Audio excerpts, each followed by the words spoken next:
अस्सलामुअलैकुम, मैं हूं मोहम्मद बिलाल अब्बासी और आप देख रहे हैं बगावत टीवी। तहरीक लब्बैक ज़िमनी इंतखाबात में गेम चेंजर के तौर पर सामने आएगी। साद हुसैन रिजवी।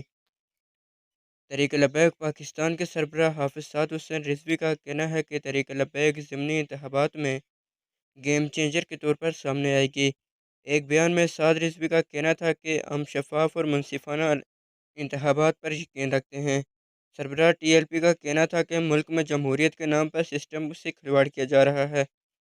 साद रिजवी का मजीद कहना था कि कोई ये मत सोचे कि वह हमारी आवाज़ को दबा देगा। और ये याद रखना, साडा राह ना रोकना। हाँ, साडा राह ना रोकना। असी नजरियाती लोग हाँ और साडा तरीका बिल्कुल ठीक है। असी इलेक्शन में आए जरूर हाँ, लेकिन सौदागरी वास्ते नहीं आए।